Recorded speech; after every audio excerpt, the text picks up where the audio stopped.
Hi කොහොමද ඔයාලට මම දැන් උයන්න හදන්නේ මම මුලින්ම හදන්නේ චිකන් කරි එකක්. ඒකට අවශ්‍ය ලූණු, රම්පේ කරපිංචා, කුරුඳු කෑල්ලක්, තක්කාලි, කරඳ මුංගු, කරාඹු නැටි, ඉඟුරු සුදු ලූණු කොටලා ලෑස්ති කරගන්නවා. භාජනයක් ලිපේ තියලා තෙල් ටික රත් වෙනකොට ඒකට ඉඟුරු සුදු ලූණු දාලා හොඳට මලව ගන්නවා.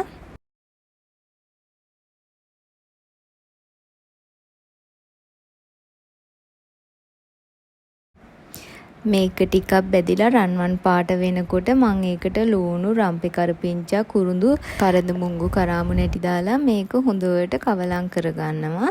කවලම් කරගෙන තෙලේ පොඩ්ඩක් බැද ගන්නවා. මේක හොඳට මැල වුණාට පස්සේ මම ඒ තෙලට මිරිස් කුඩුයි 3-5යි දාලා හොඳට බැද ගන්නවා.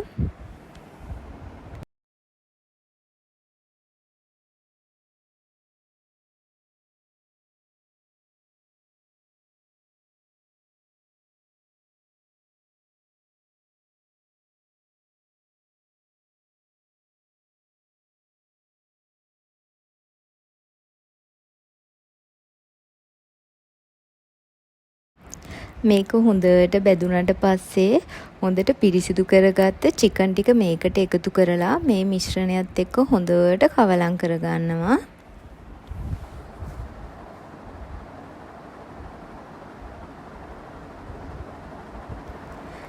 මේක හොඳට කවලම් වුණාට පස්සේ චිකන් වල වතුරෙන්ම මේක ටිකක් තැම්බෙන්න දෙනවා. මේක ටිකක් තැම්බුණාට පස්සේ තක්කාලි, ගම්මිරිසුයි දාලා හොඳට කවලම් කරලා උයා ගන්නවා.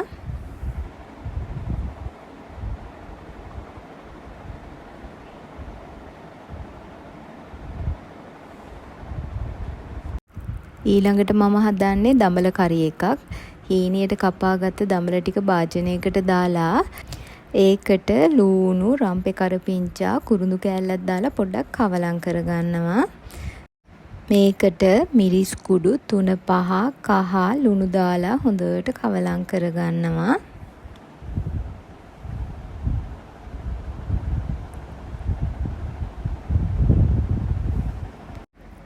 මේක හොඳට කවලම් වුණාට පස්සේ කිරි දාලා මම මේක හිඳෙන්නම උයා ගන්නවා.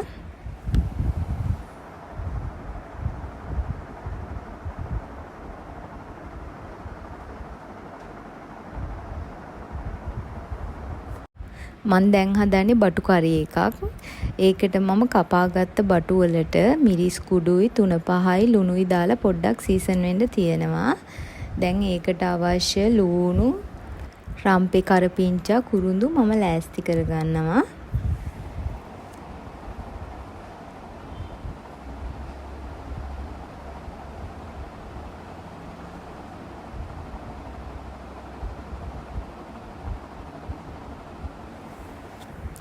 දැන් භාජනයකට තෙල් ටිකක් දාලා තෙල් ටික හොඳට රත් වෙනකොට කලින් ලෑස්ති කරගත්ත රම්පේ කරපිංචා, ලූණු, බටු මිශ්‍රණය දාලා මේක හොඳට තෙලේ කවලම් කරගන්නවා. ගින්දර ගොඩාක් අඩු කරලා මේක මේ තෙල් වලින්ම හිඳෙන්න උයා ගන්නවා.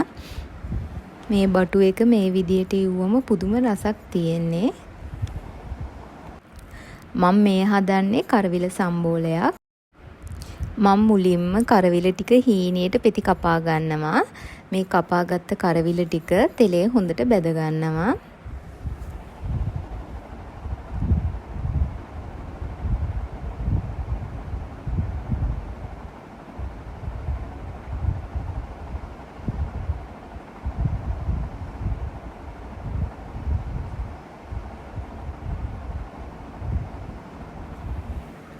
මේ ටික හොඳට බැදගත්තට පස්සේ මම මේකට ලූණු, තක්කාලි, අමු මිරිස්, ගම්මිරිස්, ලුණු, දෙහි චුට්ටක් දාලා හොඳට සම්බෝලේ අනා ගන්නවා. මම මේ හදාගන්නේ බබාගේ උදේ කෑම එක. මම උදේ කෑමට එයාට හදාගන්නේ කඩල තෙම්පරාදුවක්. මේ තමයි මම අද උයාගත්ත කෑම. චිකන්, දඹල, බටු, කරවිල සම්බෝලයක්.